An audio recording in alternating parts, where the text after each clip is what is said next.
के मन में अहम हो गया था। वो थोड़ा अहंकारी हो गए थे।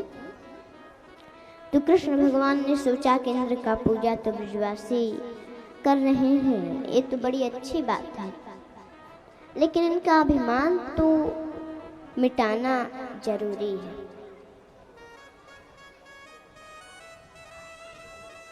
और हमारे मिलने के बाद भी क्यों भटके। और भगवान कृष्ण का रूप ही तो गिरिराज है।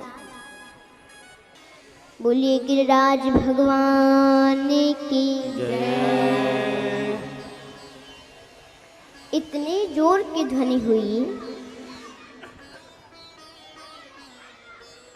जैसे ही जयकारा हुआ वैसे ही नारद जी ने इंद्रासन में पहुंच गए और जय जय की ध्वनि इंद्र के कानों में गूंजने लगी। इंद्र बोले, कैसा जयकारा है? नारद जी बोले कि यही तो मुझे देखा नहीं जा रहा मुझसे, और मैं आ गया, देखा नहीं गया मुझे। मैं आपसे बताने आया हूँ, हजारों वर्षों से जो पूजा आपकी चल रही थी, बताओ ये अन्याय नहीं है? इतनी प्राचीन आपकी पूजा बंद करा दी 7 वर्ष के कृष्ण ने। अपने स्वयं अपने ही पूजा करा रहा है।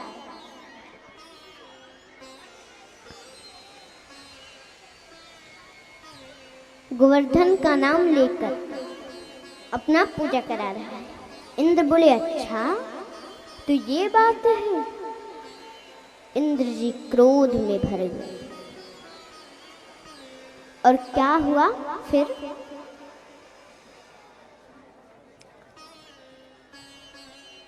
सामवर्तक नाम के मेघमालाओं को आदेश कर दिया कि जाओ ब्रजमंडल में जा करके ब्रजमंडल को बहा दो।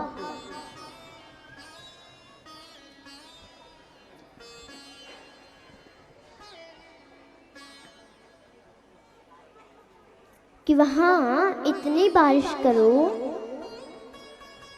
वहां के सभी लोग त्राहि त्राहि करने लगे, क्योंकि जंगल में रहने वाले ब्रजवासियों को बड़ा घमंड हो गया।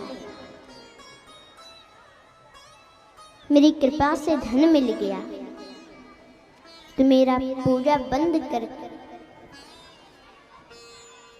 और उधर दूसरे की पूजा कर रहे हैं।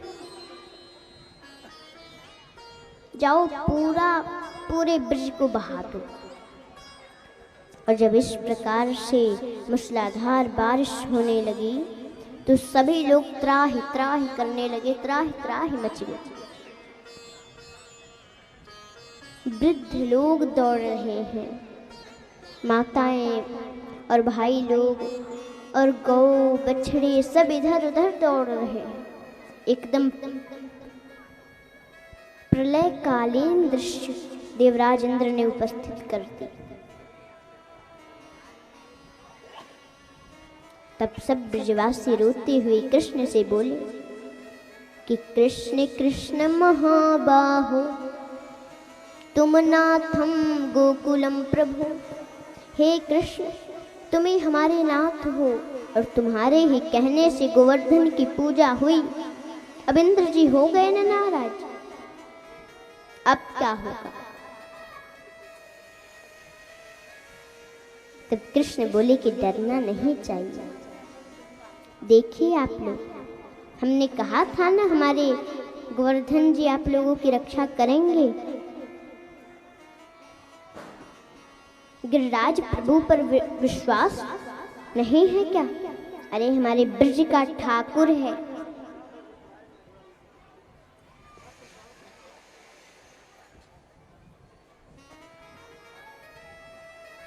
आप लोग गिरिराज प्रभु पर विश्वास करें, वो रक्षा करेंगे।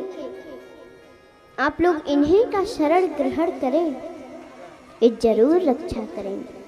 अब पूरा ब्रजवासी लोग गिरिराज के शरण ग्रहण कर रहे हैं और वारिस भूल कर गिरिराज जी का भजन करने लगे। और जैसे ही सबने आंखें बंद की तो महाराज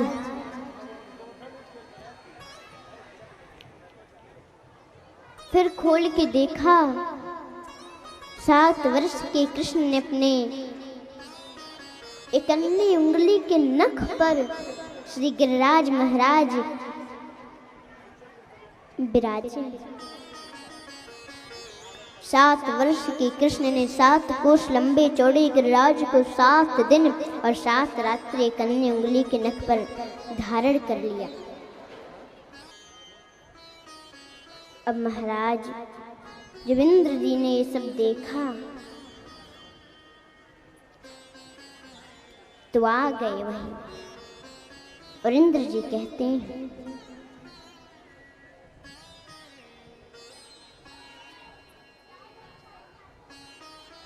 इंद्र जी भगवान के चरणों में प्रणाम करने लगे।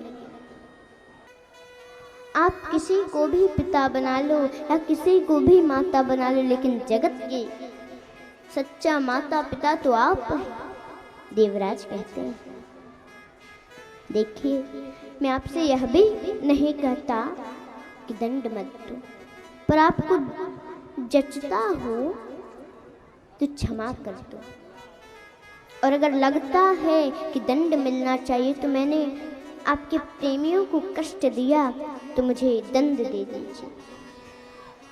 भगवान कृष्ण मुस्कुरा कर बोले, माफ किया, लेकिन अभिमान नहीं करना, अब ऐसा जीवन में कभी नहीं करना। मेरे प्रेमियों को कष्ट देना अच्छी बात नहीं है। देखो मैं जिस पर कृपा करता हूँ उसको अभिमान नहीं होने देता, अहंकार उसके जीवन में आने नहीं देता, ये मेरी आदत है। देवराज इंद्र ने बार बार प्रणाम किया और बोले कि अब तो मेरी इच्छा होती है गिरिराज की ही तरहटी में पड़ा रहूं।